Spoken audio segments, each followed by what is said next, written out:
चंदामामा रामायण 44वां भाग। अकंपन की मृत्यु का समाचार सुनकर रावण को क्रोध आ गया।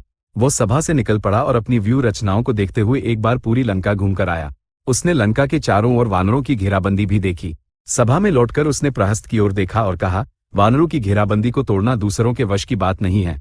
इसके लिए केवल मैं, तुम, कुंभकर्ण, इंद्रजित और निकुंभ ही समर्थ हैं। तुम सेना के साथ जाओ और वानरों को जीत कर आओ। सीता को राम को सौंपकर संधि कर लेना ही श्रेष्ठ समझने वालों में प्रहस्त भी एक था, किंतु संधि नहीं हुई, इसलिए अनिवार्य रूप से युद्ध आरंभ हो गया। युद्ध आने पर रावण के लिए प्राण त्यागने को भी प्रहस्त तत्पर था। वह रथ पर सवार होकर युद्ध के लिए निकल पड़ा। शानो शौकत से आते हुए प्रहस्त को देखकर राम ने विभीषण से कहा, वह जो आ रहा है वो कौन है? वो बहुत पराक्रमी योद्धा प्रतीत होता है। विभीषण ने कहा, वो प्रहस्त है, अस्त्रों का ज्ञाता शूरवीर। रावण की सेना का 1/3 भाग उसके अधीन है। इसी बीच वानर वीरों ने प्रहस्त को देखा और सिंहनाद किया। वे वृक्ष और पत्थर लेकर युद्ध के लिए तैयार खड़े हो गए। युद्ध में दोनों पक्षों की ओर से भारी जनहानि हुई। नरांतक, कुंभहनु, महानाद और समुन्नत नामक राक्षस योद्धाओं ने अनगिनत वानरों को मारा और वे द्विविद, दुर्मुख, जाम्बवंत और तार नामक वानर वीरों के हाथों मारे गए। नील ने प्रहस्त का सामना किया, भयंकर युद्ध किया, गंभीर रूप से घायल हुआ और अंत में प्रहस्त का सिर कुचलकर उसे मार डाला। प्रहस्त के मरते ही शेष बचे राक्षस भयभीत होकर लंका के भीतर भाग गए। नील की राम, लक्ष्मण, सुग्रीव और अन्य लोगों ने बहुत प्रशंसा की। प्रहस्त की मृत्यु का समाचार सुनकर रावण को द्वेष और दुख दोनों हुए। उसने अपने आसपास घेरे हुए राक्षस वीरों से कहा, यदि उन्होंने देवताओं को जीतने वाले प्रहस्त को मार दिया है तो वानर साधारण प्राणी नहीं है। अब मैं उपेक्षा नहीं कर सकता, मैं स्वयं युद्ध के लिए जाऊंगा। मैं अपने बाणों से उन राम, लक्ष्मण और वानर सेना को भस्म कर दूंगा। रावण अपने रथ पर सवार हुआ और सेना को साथ लेकर वानरों पर युद्ध करने निकल पड़ा। उस सेना में रावण के पुत्र अकंपन और इंद्रजित भी थे। विभीषण ने राम को उन सब के बारे में अलग अलग बताया। राम रावण के तेज और उसके योद्धाओं द्वारा धारण किए गए अस्त्र शस्त्रों को देखकर आश्चर्यचकित रह गए। रावण ने अपने साथ आए राक्षस वीरों से कहा, तुम लोग वापस जाकर लंका नगरी की रक्षा करो, अन्यथा शत्रु निर्जन लंका पर सुगमता से अधिकार कर सकते हैं। रावण जैसे ही युद्ध के लिए आ रहा था, सुग्रीव ने उसका विरोध किया।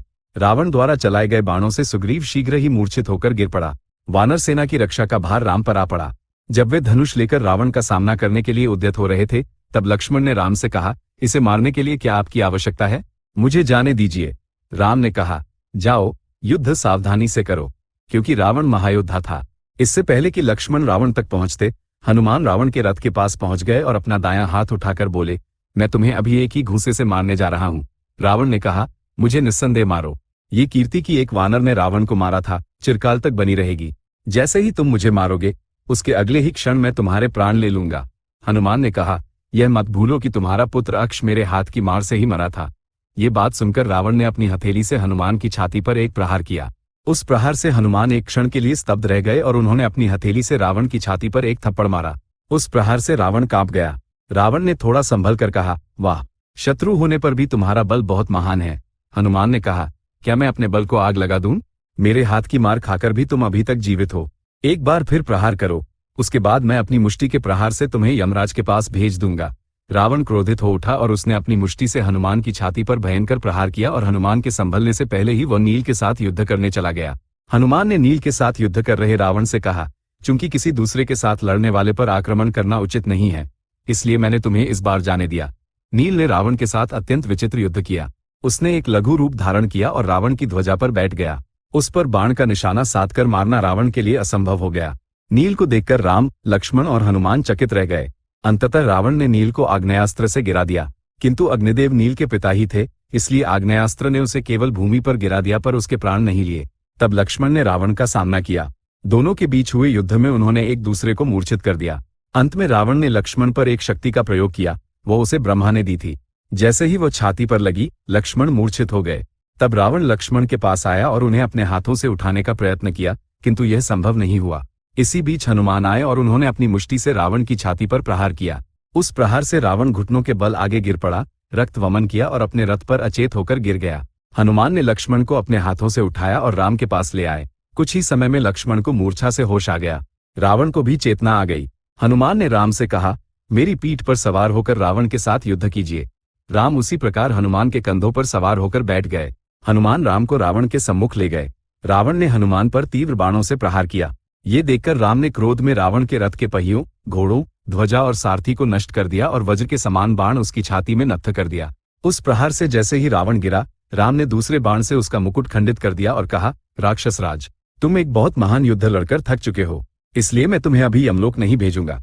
मैं तुम्हें लंका वापस जाने की अनुमति देता हूँ। जाओ, विश्राम करो, रथ पर सवार हो, धनुष धारण करो और पुनः आओ, तब मैं अपनी शक्ति दिखाऊंगा। रावण का गर्व चूर हो गया और वह लज्जित होकर लंका लौट गया। अब उसे राम से वास्तव में भय होने लगा था।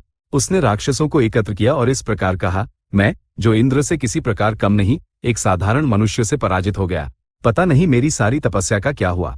ब्रह्मा ने मुझसे एक बार कहा था कि मुझे मनुष्यों से संकट होगा। पहले जब मैं अनरण्य नामक इक्ष्वाकु राजा को मार रहा था, तब उन्होंने कहा था कि मेरा सर्वनाश करने वाला उनके ही कुल में जन्म लेगा। पूर्व में मैंने वेदवती का अपमान किया था और उससे श्राप प्राप्त किया था। वह वेदवती ही यह सीता है। पार्वती, नंदीश्वर, रंभा और पुंजिकस्थला ने जो कुछ भी कहा था, वह सब आज सत्य हो रहा है। संकट को ध्यान में रखते हुए शत्रु संहार के विषय में तुम लोग और अधिक सतर्क रहो। द्वारों और गोपुरों की सतर्कता से रक्षा करें। कुंभकर्ण सो रहा है, उसे जगाओ। जब मैं यहाँ नाना प्रकार के कष्ट भोग रहा हूँ, वो सुख से सो रहा है। युद्ध मंत्रणा करते समय भी वह जागा हुआ था। ऐसा व्यक्ति युद्ध आरंभ होने में 9 दिन शेष रहते सो गया। उसे जगाओ। वो मेरी तरह श्रापों का पात्र नहीं है। वो सुगमता से वानर सेना और राम लक्ष्मण का उन्मूलन कर सकता है। राम द्वारा प्रताड़ित मेरे लिए कुंभकर्ण का जागना साहसपूर्ण होगा। यदि कुंभकर्ण ऐसे समय में साथ न हो तो उसके होने का क्या लाभ। रावण के ऐसा कहते ही राक्षस कुंभकर्ण के घर की ओर चल पड़े। वे अपने साथ चंदन, पुष्पमाला और भोजन लेकर गए। कुंभकर्ण एक विशाल गुफा जैसे घर में लेटा हुआ सो रहा था। उसकी छोड़ी हुई श्वास राक्षसों को बाहर धकेल देती थी जब वे भीतर प्रवेश करने का प्रयास करते थे। बड़ी कठिनाई से वे अंततः गुफा के भीतर गए। कुंभकर्ण भयंकर रूप में गहरी निद्रा में था। उसके सामने विभिन्न प्रकार के मांस रखे हुए थे। अन्न के ढेर लगे थे। मदिरा और रक्त कलशों में थे। राक्षसों ने उसे जगाने के लिए भरसक प्रयत्न किए। सबने मिलकर जोर से शोर मचाया और भयंकर ध्वनियां की। उन्होंने गदाओं और मूसलों से उसके पूरे शरीर पर प्रहार किए। जागना तो दूर, कुंभकर्ण हिला तक नहीं। राक्षस क्रोधित हो उठे। उन्होंने कुंभकर्ण पर हाथी चलवाए।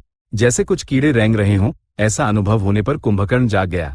वह उठकर बैठा और जोर से जम्हाई ली।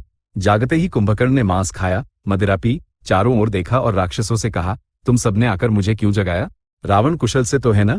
कोई विपत्ति आई होगी, तभी तुम सबने मुझे शीघ्रता से जगाया है। बताओ बात क्या है? कुंभकर्ण जब सोता था तो 3 महीने, 6 महीने और कभी कभी 9 महीने तक भी सोता रहता था। रावण के युपक्ष नामक मंत्री ने कुंभकर्ण से कहा, कुंभकर्ण, जैसा भय पहले देवताओं से भी नहीं हुआ था, वैसा अब मनुष्यों से उत्पन्न हो गया है। पर्वतों जैसे विशाल वानरों ने लंका को घेर लिया है। सीता का हरण किए जाने के कारण क्रुद्ध होकर राम ने ये कार्य किया है। कुछ समय पहले एक वानर आया था, उसने लंका जलाई और अक्षकुमार को मार दिया। राम ने समस्त देवताओं को जीतने वाले रावण को केवल प्राण मात्र देकर छोड़ दिया। जो कार्य कोई देवता नहीं कर सके, वह अब उस राम ने कर दिया है। अपने भाई की पराजय का समाचार सुनकर कुंभकर्ण ने क्रोध के आवेश में अपनी आंखें घुमाते हुए कहा, मैं वानर सेना और राम लक्ष्मण को मार डालूंगा और उसके बाद रावण से मिलूंगा। मैं राम और लक्ष्मण का रक्त पीऊंगा और राक्षसों को वानरों का रक्त पिलाऊंगा। महोदर नामक एक प्रमुख राक्षस ने कुंभकर्ण के सामने हाथ जोड़कर कहा, कुंभकर्ण, तुम रावण के पास चलो, उनकी बात सुनो, उचित अनुचित का ठीक से विचार करो और उसके बाद यदि तुम शत्रुओं पर युद्ध के लिए जाओगे तो विजय प्राप्त करना सरल होगा। कुंभकर्ण इस बात से सहमत हो गया और सभी राक्षसों को साथ लेकर रावण के घर जाने के लिए तैयार हुआ। राक्षसों ने आगे जाकर रावण के दर्शन किए और पूछा, हमने आपके छोटे भाई कुंभकर्ण को जगा दिया है, क्या आज्ञा है? क्या वो सीधे युद्ध के लिए जाए या यहाँ आए? ये सुनकर कि कुंभकर्ण जाग गया है, रावण प्रसन्न हुआ और राक्षसों से कहा, उसे ससम्मान यहीं ले आओ। वे कुंभकर्ण के पास लौटे और बताया कि रावण उसे बुला रहा है। कुंभकर्ण रावण के घर के लिए चल पड़ा। उसके कदम रखने से पृथ्वी कांप उठी। मार्ग में मिलने वाले राक्षसों ने उसे प्रणाम किया। लंका के बाहर से उसे देखकर वानर डर गए, कुछ वानर भागने लगे। राम ने कुंभकर्ण को देखा और विभीषण से पूछा, लंका में पर्वत के समान एक योद्धा मुकुट धारण किए हुए दिखाई दे रहा है, वह कौन है? उसे देखकर हमारे वानर भाग रहे हैं। विभीषण ने कहा, वो कुंभकर्ण है, वो जिसने युद्ध में इंद्र और यम को जीता था। राक्षसों में इतना विशाल शरीर किसी का नहीं है। उसका बल प्राकृतिक है, वो वरदानों से प्राप्त नहीं हुआ है। चंदामामा रामायण 44वां भाग संपूर्ण। अधुना स्वस्ति।